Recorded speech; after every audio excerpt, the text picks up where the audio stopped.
Il y a un avion qui s'est écrasé dans la cordillère des Andes. Il y avait 50 passagers dedans. Il n'y a que 2 survivants. Les 48, ils sont morts. Maintenant, les 2 survivants, c'est un monsieur de 35 ans et un enfant de 8 ans. Ils ne se connaissent pas. Ils sortent comme ça des décombres. Ils sont à 100 km du premier village. Il n'y a pas de vivres, il n'y a pas de chauffage, il n'y a pas de radio. Ouais. Donc le monsieur, il voit que tout le monde est mort, il prend cet enfant, il dit écoute, viens avec moi. Il l'habille bien, il met un cache-nez, un manteau, une fourrure, lui aussi il s'habille bien. Il le prend par la main, il commence à marcher dans la neige. Alors l'enfant il l'arrête, il dit monsieur excusez-moi, on est à 100 km du premier village, il fait moins 30, il n'y a pas de nourriture, il n'y a pas de chauffage, il n'y a pas de radio. On va mourir, à quoi ça sert de marcher? Vous avez bien la situation dans la tête là? Oui, non, oui. Maintenant je vous demande une question. Si vous étiez à la place de l'adulte, qu'est-ce que vous auriez dit à l'enfant? Alors il y en a qui me disent, eh ben il faut quand même marcher, il faut quand même s'en sortir, d'accord. Il y en a qui me disent, eh ben on va peut-être arriver à un village, d'accord, je dis c'est bien. Après il y en a qui me disent, écoutez, je sais pas quoi lui dire, franchement là, c'est vrai, qu'est-ce que je pourrais lui dire? Oula, celui-là il est déjà dangereux. Après il y a celui qui dit, il a raison, je pense qu'on va mourir. Celui-là il faut vite l'hospitaliser, tout de suite. Parce qu'il est déjà suicidaire. L'avion qui s'est écrasé, c'est quand ton âme elle est descendue dans ce monde. Il y en a beaucoup qui sont morts. Ouais, on a laissé beaucoup de gens sur le chemin. Tu les vois, ils vivent, ils travaillent, ils mangent, mais il y en a beaucoup qui sont morts. Prenez le métro le matin, ça s'appelle la nuit des morts vivants. Mais il y en a quelques-uns qui ont survécu. Il y en a un qui est jeune, il y en a un qui est vieux.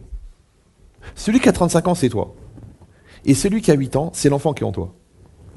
Maintenant, si toi, tu n'es pas capable de rassurer l'enfant qui est en toi, et qu'au contraire, l'enfant qui est en toi, il te déstabilise, c'est-à-dire la victime qui est en toi, la souffrance qui est en toi, la peur qui est en toi, la dépression qui est en toi, elle déstabilise l'adulte qui est en toi, c'est dangereux. C'est pas normal.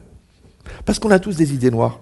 Ça peut traverser dans la tête. Qui c'est qui peut dire qu'il est marié, qu'il n'a pas pensé au divorce? Ouais. Qui c'est qui n'a pas souhaité la mort de sa belle... Non. J'ai mes excuses, je reviens toujours sur le sujet, mais... J'ai essayé de faire des blagues sur le beau-père, ça marche pas. Mais c'est quoi l'idée? Ça veut dire qu'on a tous des souffrances, on a tous des peurs, on a tous des angoisses, ouais. Et on vit quand même. On se lève le matin, on travaille, on fait ce qu'on a à faire. C'est normal. On n'est pas toujours exactement satisfait de nos enfants. Ils n'ont pas exactement fait ce qu'on attendait d'eux, mais quand même, on va continuer à les aimer, mais quand même, on va croire en eux, mais quand même, on va investir. Et c'est normal, c'est la vie. C'est que la vie, elle doit être plus forte que la mort. Même plus forte que la mort qui est en toi. Et c'est quoi la mort qui est en toi? C'est l'immobilisme. Oui. C'est le fait de s'arrêter, c'est le fait de dire « je m'en sortirai pas, c'est trop difficile ». Tous ces langages-là, il faut les bannir. Tu peux même les inscrire dans la liste des gros mots. Carrément, marque-le. Moi je vois les gens, ils ont peur d'être vulgaires. Non, la vulgarité, c'est pas de dire des mots vulgaires. La vulgarité, c'est de détruire, d'user, de polluer son capital. T'as une réserve d'eau, tu vas pas uriner dedans. T'as une rivière, tu vas pas mettre du mercure. Alors quand toi tu vas t'angoisser, quand toi tu vas stresser, quand toi tu vas cultiver une négation, tu es en train de polluer ton potentiel, tu es en train de polluer ton énergie. Après quand tu as besoin de cette énergie, elle est polluée. Alors je vous dis un secret, il ne faut jamais s'angoisser sur un sujet que tu ne peux pas maîtriser. Ça sert à rien. Les gens disent oui mais quand même, je sais, oui je comprends très bien monsieur le rabbin, je comprends, mais ça fait quand même de la peine. Mais cette peine-là, elle sert à quoi? Non mais c'est un constat, je constate que ça fait de la peine. Mais à quoi ça sert?